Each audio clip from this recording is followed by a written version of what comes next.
Hi guys, I'm Shmee, and today is a very exciting day because I'm going to be going out for a drive in this, the McLaren P1. Now, believe it or not, the P1 is actually celebrating its 5th anniversary. This epic hybrid hypercar, believe it or not, is 5 years old. And as such, McLaren have invited me to come up today to Scotland, where we're going to be enjoying the car on some amazing roads, shoot a full in-depth video showing you everything I can about the P1, and take it for a little drive and experience it properly and what it's all about.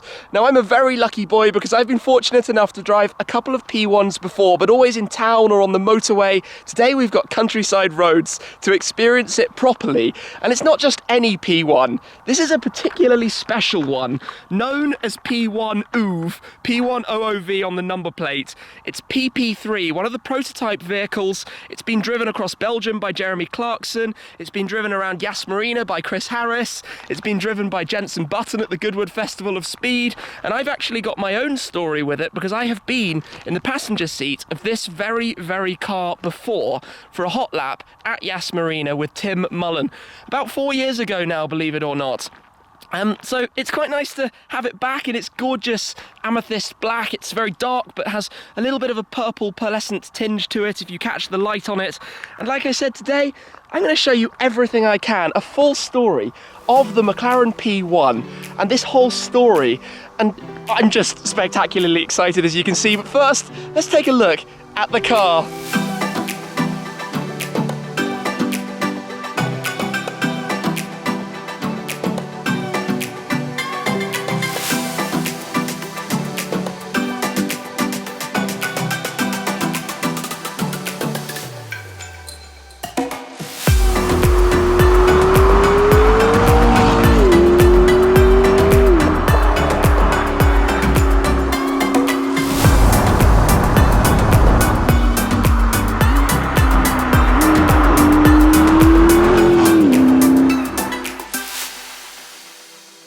Let's rewind back and understand a little bit about where the P1 came from. And the new look McLaren Automotive relaunched in 2010. Their first car was the MP4 12C. The P1 was actually only the second car that the new McLaren Automotive company was able to make. And to achieve something this great in such a short period of time, just 2 years after delivering their first car, is really something quite phenomenal. Now, they had a lot of history and legendary cars to live up to in the form of the McLaren F1 and the F1 GTR, the road car having come out in 1993, the race car in 95, going to Le Mans, driving there and winning the race. But the P1 came at a time when we have a whole new era of technology, the introduction of hybrid tech, and particularly in this case, for making the drive more impressive by torque filling the gaps on the petrol motor, and we'll talk more about that later. So a new generation of tech, and that's what McLaren want from the Ultimate series, their flagship cars that they're making. So the P1 introduced at the Paris Motorshow exactly 5 years before this video in September 2012. It launched in production spec at Geneva the following year in March 2013. There have been 375 road cars in total. McLaren had 750 letters of interest, so they literally halved that number and made 375, keeping them in high demand, which is why the original £866,000 price tag, well, that's raised. If you want one now, you're going to be looking at more like £1.5 million. And for a prototype like this, a very special car, even more. The name of the P1 came from McLaren's connection to motorsport, P1 in Formula 1, pole position being at the front of the grid, and of course it connects very nicely also to F1. But as we look at the car, walk around it, at the time it came out, it looked like a UFO, like a spaceship, and it actually still does. It's parked in normal mode at the moment. It can also sit lower in race mode with the wing up high in the air, and I'll show you that later on. But even like this, just looking around it, it's completely futuristic. You can see aerodynamics at work everywhere, the way it will flow around the car and help give the car downforce. It has 600 kilograms of downforce at 160 miles per hour. Around the back, it's all open for airflow out, and you can see the way this wing just sits nestled in there before it raises up to the top. You've also got things like the roof scoop over the top that just give it an amazing, amazing look.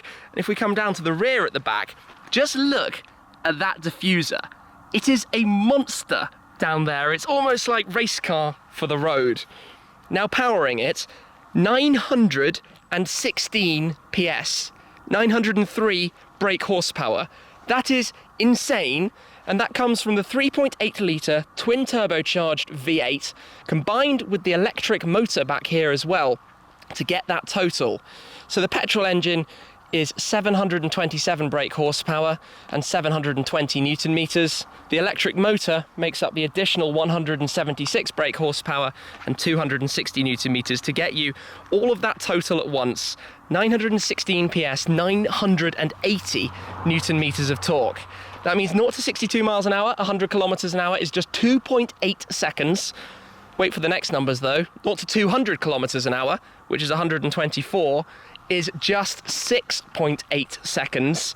And 0 to 300 Ks, or 186 miles per hour, is 16.5 seconds. That is very, very, very fast. And, well, it looks fast, it goes fast, and I'm going to experience that shortly.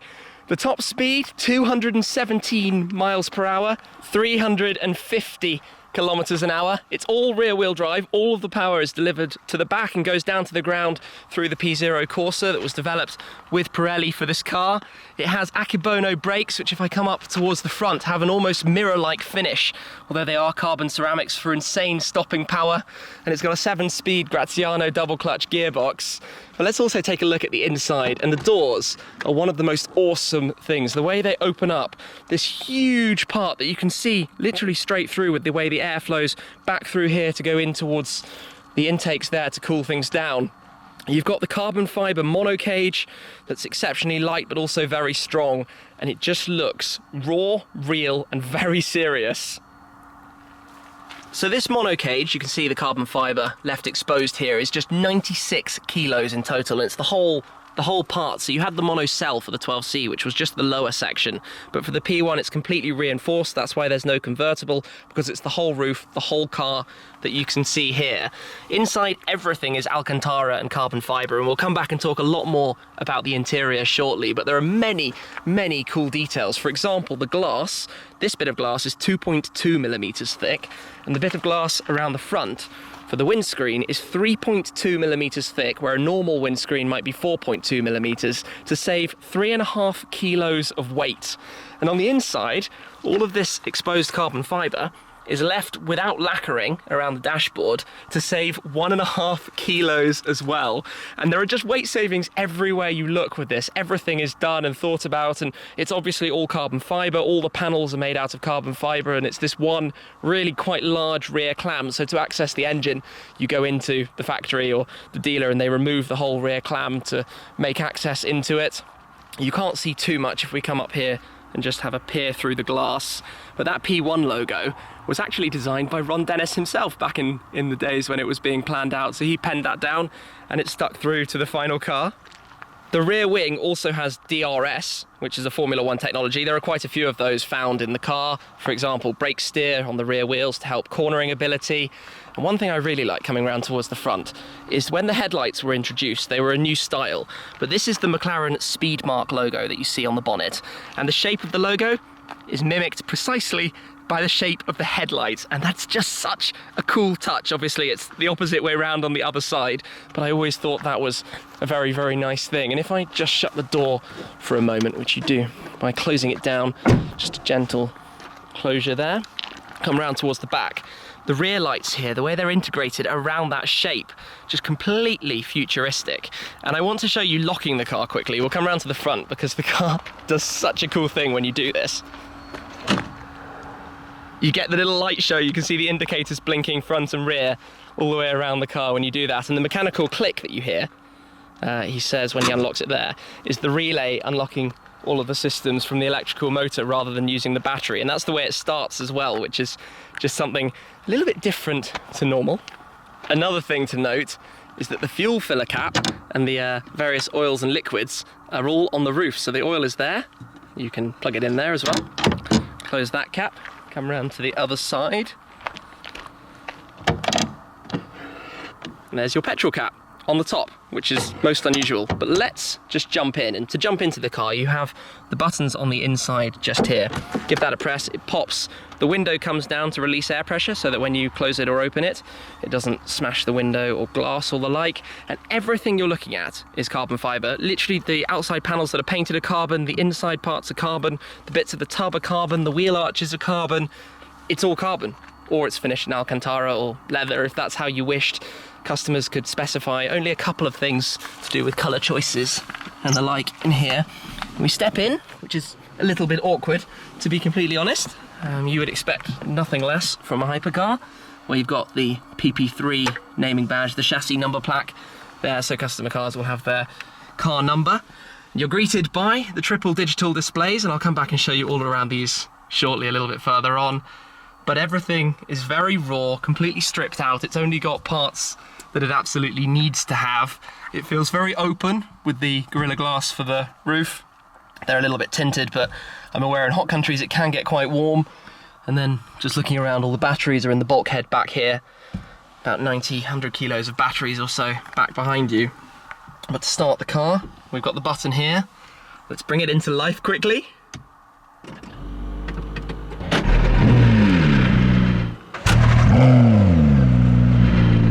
Awesome! So I'm going to show you a little bit later on more about this, how Active Dynamics panel works, the different controls and settings. It just feels like a serious special thing. Your DRS button to flatten the wing to reduce drag reduction system. Your iPass button to give you full instant electric power. It's all right there on the steering wheel. It's very small. You can see it's quite warm. This car's done 22,000 miles. 22,239 we can see there.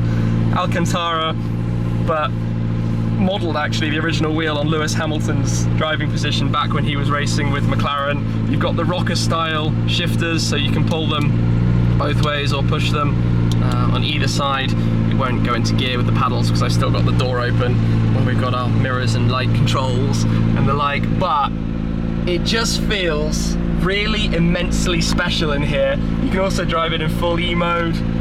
I'm just talking as I go, and well, I think I should really take it for a little drive, shouldn't I? And experience the McLaren P1 on the roads of Scotland. Let's go.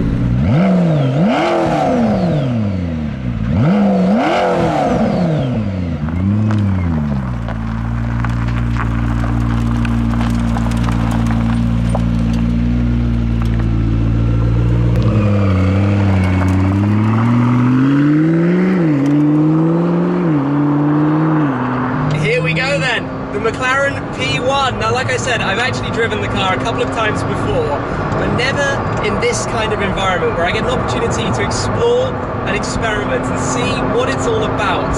So they're all left-hand drive. You couldn't have a P1 right-hand drive, and obviously we're driving in the United Kingdom, so on the left side of the road, which is a little bit unusual and takes some familiarization. But I've driven these roads before, and I'm getting started in complete normal, comfort, automatic, no active dynamics panel, just driving along, and it's quite loud, but it's not uncomfortable or antisocial. It works just fine, and it almost feels very familiar to me from my McLaren experience through owning my four McLarens now, the 12C, 650S, the 675 LT Coupe and the Spider. It's all quite familiar, but I know that when I accelerate a little bit harder, it dials up a different league, or into a different league, and just becomes something insane.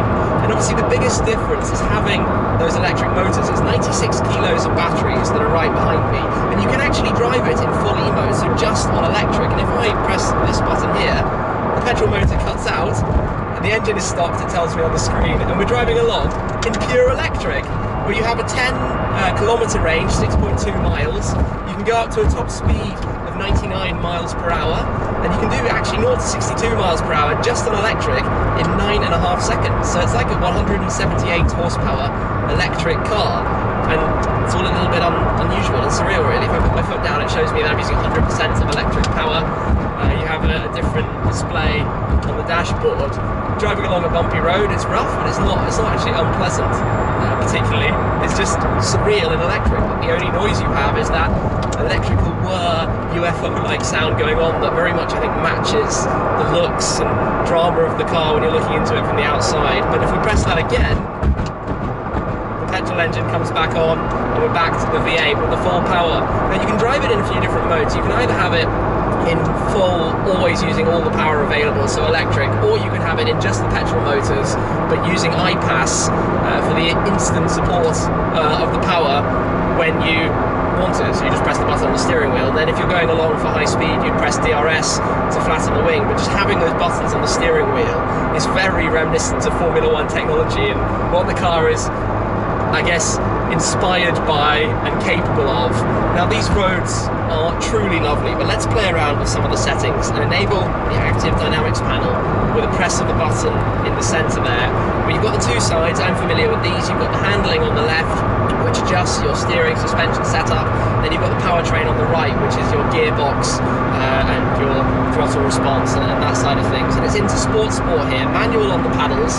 So we've got this rocker system with the lovely carbon fiber paddles. And this is where you start to hear some of that noise and the intake over your head through the scoop, which is just amazing. And then when you lift off, the wastegates, the way they flutter, it's the most incredible sound. This is just gentle power. Listen to that. Wow, that's just big, super gentle and easy with it in manual. You can put it back into automatic if you wanted, but I quite like driving it in manual. Then if you give it a little bit more power, goodness me, the roads are a little bit wet and greasy, so I need to be reasonably sensible and careful today. You just have that insane feeling or aurora of how capable this car is and what it can achieve. And you know, it's broken lap records around the world. Like I said, it was McLaren's second car, but it came out very much head to head, and even potentially one of the best in the category, in that hybrid hypercar category. And driving along in it, you just feel like it is ridiculously awesome. You've also got aero mode, which will put the wing up slightly and see that rising, just out of the back. Aero mode is the fastest in a straight line, so if you're doing a drag race, you don't want the full wing and the full low sort of height of the car, because that will impact your drag coefficient and slow you down at the top end. But aero mode will give you a little bit more grip going into corners. Goodness me, it's a rocket. It's a spaceship rocket thing, I don't even know. This is so cool.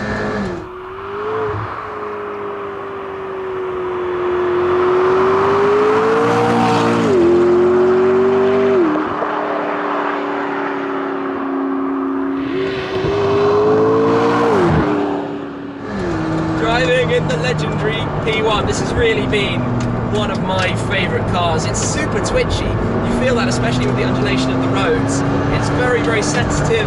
I guess that helps you being accurate when you're driving. I'm just beaming, absolutely beaming, and this is not the full hardcore mode. Like I said, you've got actually race mode on the very top, which is even crazier, but not legal for road use because it puts the headlights so low that they're actually under where they need to be, which lowers the car by 5 centimeters. And I will demonstrate that later on, but just building up a little bit to it, getting used to the noises it makes, the sounds, the feeling, what the car can do, and just a short little straight, you're into another territory as soon as you start putting your foot down. Instant torque, you don't feel any turbo lag through it as a result of that because of how it delivers it straight away. Just beaming, just absolutely beaming driving this. You hear loads of road noises because of the carbon tub naturally. You've got a small little rear window, you can't see too much, but you've got an awesome view over the arches out the mirrors, which sit quite wide out of the car. You're very centrally sat in here, but it's not too uncomfortable with a passenger alongside. It's just mega.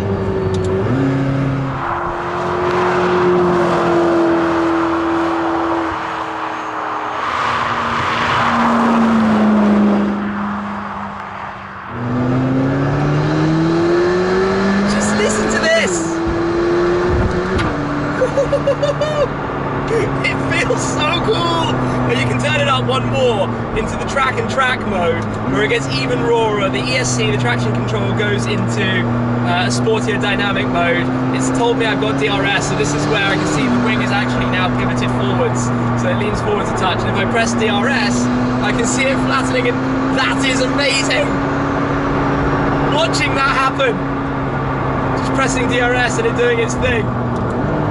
Wow, super cool. I can feel it's firmer, it's rawer, it's even crazier. It's so fast, you wouldn't believe it. There's so much torque in any gear. I mean, even in 4th gear, putting your foot down, away it goes, and then the noises. I mean, this car must be £3 or £4 million worth. And it sounds every bit of it. It doesn't have a howling V12. It's very much this turbocharged noise. And this was the development of the 12C engine, the 3.8 of the twin-turbo V8. You now have the 4-litre in the newer 720S in the Super Series. But this, it was a game changer. It defined things for McLaren. It introduced them more even so than the 12C and said, hey look, we're here. We're ready to show you something.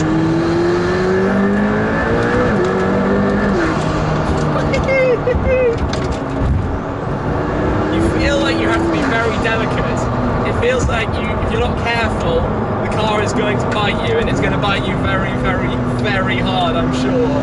So I'm aware of that here, for example, just getting a little bit of traction even without going full pace. It makes you shut up a little bit and think. And I remember my first outing at Yas Marina with Tim Mullen, where I got out of the car and I was almost speechless because it completely made my body have to recalibrate as to what the supercar is capable of and how fast and spectacular it can be. And I'm experiencing a little bit of that now as to how these cars, it's just a different category to what we know of supercars, because there's so much power and it just keeps delivering. And it just ferociously picks up and launches you away in a way that's just out of this world. If I just turn it back to sport, which is really the mode that you want to be in when you're out driving the car on the road, you get a slightly different display and appearance. It's crazy to think that this car, the electric output of this car is actually double the KERS system at the time this released, the KERS system from Formula 1. It's very much based on that and the development of that system, because McLaren Racing and McLaren Automotive both based in the same location in Woking in Surrey, England. And I mean, it's hyper cool. It is a proper hypercar. It was their first Ultimate Series car. I'm sure it won't be the last. We know about the BP23 coming in future, which will be a hyper GT, a luxury, comfortable, very top speed orientated car. But calming this back down again, you're looking around, you've got the carbon fibre A-pillars, which are the monocage that you're looking straight at. You've got all of this Alcantara everywhere. And this car, it's had nothing fundamentally changed on it other than consumables and the regular side of things that get consumed over time. It's just super duper awesome, amazing. And yeah, there's a reason why it's been one of my favourite cars since it launched. And driving it today, I'm experiencing so much of why that is. It's just, I know I'm giggling like a child, and I don't think you can blame me for that, given that I'm driving in the P1 and just got a little bit of dry tarmac here. Let's just come to a stop for a moment, completely empty road, press that launch button, give it the throttle, building the boost, go, oh my gosh, we're going slightly uphill, instant torque.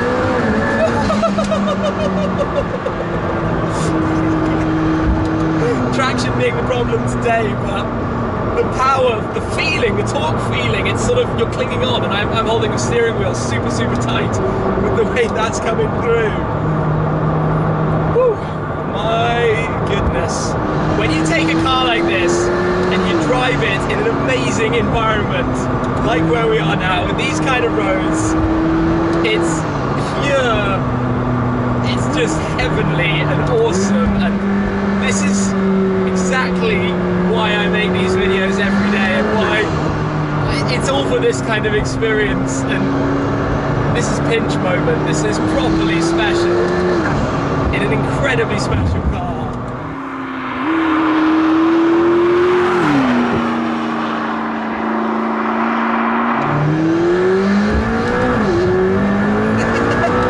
Just listen to the noise it makes as it takes you acceleration in warp speed.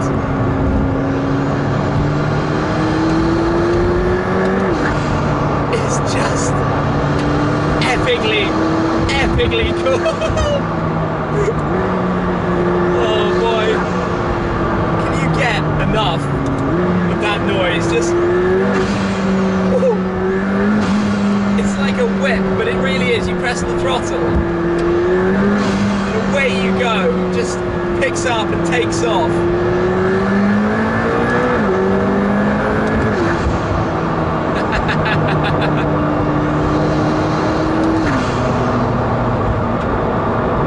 Guys, this car, the McLaren P1, was ahead of its time. It's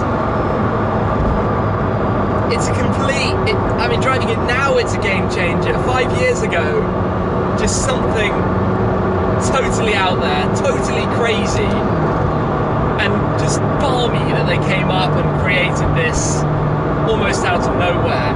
The second car the company ever made was this, in its present form, in the McLaren Automotive form. Truly incredible.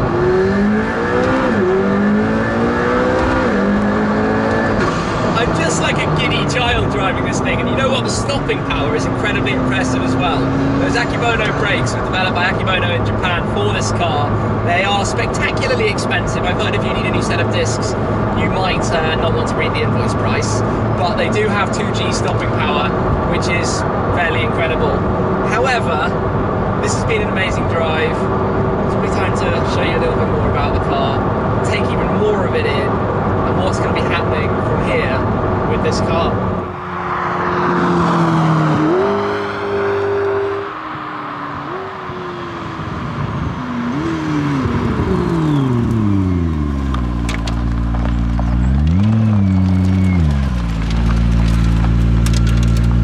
Oh wow, oh wow, oh wow. This thing, it's just mega, but I want to show you more around the inside. So we've parked up here where we can have a look at the displays and some of the buttons and options and the various things around. But first thing, the seats, which are the same seats as my 675 LT actually, are really, really comfortable. They're mounted at 28 degrees reclined, which means that they're fixed, but that's lighter by not having the mechanisms to move the seats. Fixed, you just slide them forwards and backwards via a lever down at the front. But they're very comfortable, very supportive, nice snug fit, but work perfectly. And then in the centre, you've got the Iris system, Android-based system. This was the first time the Android system was integrated for McLaren. It's since gone backwards into the 12C, plus pretty much every other model since then. It works really well with the portrait display and the controls underneath. And this little symbol right here is the satellite view of the McLaren Technology Centre, the MTC. So that's McLaren's main HQ, and then where the factory is just over here is the McLaren Production Centre, MPC, where this car was built on its hand-built line with 61 engineers working on them to get the 375 cars, plus 50-odd P1 GTRs as well. But that floating centre console sits super nicely with the start and stop button up top, the E-mode button, the charge to get faster speed of the batteries charging up, should you wish. Then down here, your active dynamics panel. So disable that, light turns off, turn it back on, you can hear the hydraulic suspension doing its thing, setting up, and that's why the ride is still quite supple and controlled, is because of that hydraulic suspension system working so well. The launch control button, race mode, which I'll show you in a moment, and then boost if you want to manually control when you're on the battery power. Down here, standard controls, electric handbrake, hazard warning lights, drive, neutral, reverse, lock the doors and pop the bonnet. Maybe I'll show you around in the bonnet as well. Then you've got more little storage space here with a rubber mat at the bottom, your USB port, you know, all the creature comforts. You can plug in your iPod and have some music coming out. Cigarette socket is down there behind two more cup holders, but again, carbon fibre, more carbon fibre. Warning, this is a prototype vehicle, which just makes it extra exciting. And then on the doors, the way you release them is this button just behind the grab handle, but you can start to see the car is slightly used. There's a bit of wear on the Alcantara of the steering wheel. That's part of the character of especially the prototype, and especially such a special prototype. And then let's talk a little bit about the display. Horizontal rev counter across the top. So if I turn off active, things change slightly. You can see a different rev limit. Doesn't let you rev it very far in neutral, static. You go into active, that's the view you get in sport. If you go into track mode, you can see it's just changed slightly there as well, and traction light is on and the like, but the horizontal rev counter across the top.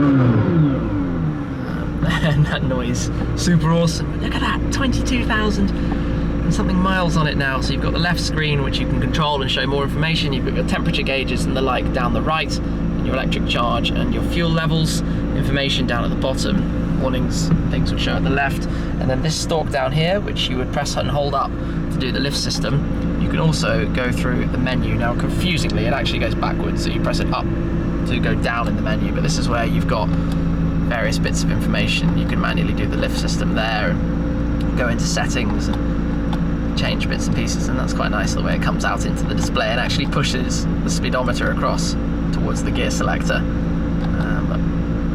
You could cycle through everything you might want to usually see in the car and do the four-wheel lift, so it puts the whole car up about 5 or 6 centimeters at the front, I think 4 or so at the back, which makes ground clearance significantly improved. And we can take it back to home and go back to the main information screen. So that all works pretty nicely. And just taking a further look around, it really is so cool. Well, vents position very nicely to keep your hands cool while driving hard. I like the driver's vent positioning. Passenger gets 2 as well, but just these sort of pads over the top for the airbag areas and almost final piece of trim. There's not very much else in here. Meridian sound system, which I haven't been listening to because I've been focusing on what's going on back here that you can't see too much of back through this small cutout.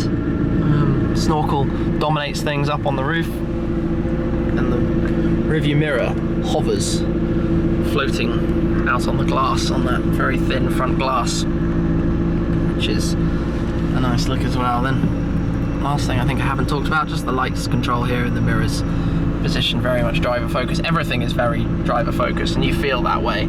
Passenger has their own nice zone, but this whole setup, infotainment and the controls is all about you, the driver. In here, just quickly, you have a couple of loose apps. You can connect it to your phone to go online and have a little browser and things, and I've watched a YouTube video or 2 through it. Obviously you've got various media controls, the nav system, which might take a moment to load. We're up in Scotland, as you can see. All works nicely. It's everything you would expect from that. You can press there to go back home, into settings to go through your media controls and settings. That all works like a normal, nice car. One thing I'm interested about, if you press E mode, if you press E mode when you're static, now I could start moving forwards, where you get that display I mentioned earlier, where you have your percentage chart. That's weird. Revving in neutral. You can actually rev an electric car. That's the noise of electric revs, guys. Turn the V8 back on, because the other thing I want to show you is race mode. So to do race mode, you enable active. You can be in, I think, most of the different settings. And you've got this race button down here, which you will give a double press and hold it on the second. And then race mode selected, gives you a little warning that it's track use only. Press and hold to accept. And it starts to do its thing. So you can hear that the rear wing is coming up at the back. The ride height is lowering. You can actually see a glimpse of the rear wing there as it raises up. It's a short little process. Done. Now the car sits in race mode. You have a new view. You've got tyre temperatures here as a warning, and actually if you start the car up in race mode, you get the most awesome of start sounds as well. So are we done? Yeah, there we go. Now you have your shift lights, you can see underneath. Rev limiter is not there. Your DRS functionality by time, and your iPass as well. So that's in race mode, but I'll just turn it off. We'll have a look in a moment. But just firstly, if I start the ignition back up, once for power, once for ignition in a McLaren, active to re-enable. There we go. And if we just start it up, you get the race mode start. Which is awesome, although it's actually returning back to normal because I didn't press the button, so I want to put it back into race mode here. So, 1 second, press and hold race to accept. There we go. Back to race mode we go, and then we'll jump out and take a little look around the exterior. Okay then, so off it goes. I've slid my seat back, there's the lever under here to do that, and then the button to release the door. Now I can tell you from experience, stepping out of a McLaren P1 holding a video camera is not the world's easiest thing to do, but I've achieved it. With the door up, it does look super, super space age. And now we have the car in race mode, so drop the door down and just come and have a look around this and how it looks in this mode with that rear wing 30 centimeters raised up out of the back, pivoted to 29 degrees as well, and like I said, you can flatten it with DRS, and the entire car is lowered 5 centimeters, 50 millimeters, so the tyres actually tucking up into the arches. You couldn't even squeeze your hands in there, and this is on the courses. You could put it on the Trofeo R track tyres, but those wouldn't be the most sensible for road, which would have even more aggressive sidewalls. But coming around towards the front, look at how low the splitter sits. It's literally down right towards the ground, just a tiny amount of space underneath for maximum drive out on the racetrack. And by the way, why P1 OOV? Well, two potential reasons. P1, out of vocabulary, the way you feel when you're driving this car, or P1 OOV, because that's the noise you make when you're experiencing a ride in the McLaren P1. Now like this, it looks super aggressive. Aerodynamics are just absolutely crazy. But they've even gone one notch further with the P1 GTRs, with the 50 of those that are track only, up to 1,000 horsepower, even more bonkers aero with a ginormous fixed rear wing and even more mental rear diffuser, and the same with the splitter at the front. I think there are 58 of them actually in total, and then about 27 of those, half of them, have also been converted over to road cars as well. Lanzanti, the company that used to work with the F1s and F1 GTRs, have done those conversions. And in addition, also, there are 6 P1 LMs, 1 prototype, 5 road cars, which have 1,000 horsepower, but lighter than the GTRs because they take out the pneumatics and even lighter things like seats and new bolts to save even more weight. But this was the introduction of McLaren's Ultimate Series. This is where that side of things began. It is a very, very spectacular car, a very significant car, particularly this exact one. Looking awesome here in this environment. It's just so, so cool. And McLaren want the Ultimate Series to be cars that are game-changing, that have such a defined capability or introduce new technologies. So for example, the next replacement to this can only come in the future when there is a step change in the technologies that can go into these cars. There will be more Ultimate Series products like the BP23 that we know about, although not by the final name yet, but this has been something, I guess, monumentally special and exciting to drive. And you just look around it and it's incredible as a piece of engineering, and how it changed this game. I could just oogle around this forever. Look around here, the carbon fibre all underneath wherever you look. And actually I haven't opened the bonnet yet. The key is currently inside the car, but there's another way to open the bonnet with the button there, which if I then come back around towards the front, the way you do it in here, where you've got the radiators inside those ginormous scoops, is there's a button which you put your hand through and then you lift it up, and you've got just enough space for 2 helmets or an overnight bag and a briefcase. You know, enough luggage space to go on a road trip. Your usual water and windscreen washer fluid fillers in there, but it's all carbon. Everything's carbon. Look at this. Lovely, lovely, lovely, lovely finish. Close that back down. Drops into place. Well, I have definitely been ooved today. P1 OOV has done its thing, and I hope you've enjoyed this very, very full look around this very special car. And you know, as well as P1 OOV, the other prototype car was P1 OOU. And there is actually a new P1 OOU that McLaren have built, because this car is going to be retired to the Boulevard MTC to be stored, looked after for the future because of how special it is. The new one with OOU is in the launch volcano yellow, the special original launch colour, and that is going to be the one that's used for testing in the future products, future development and prototyping.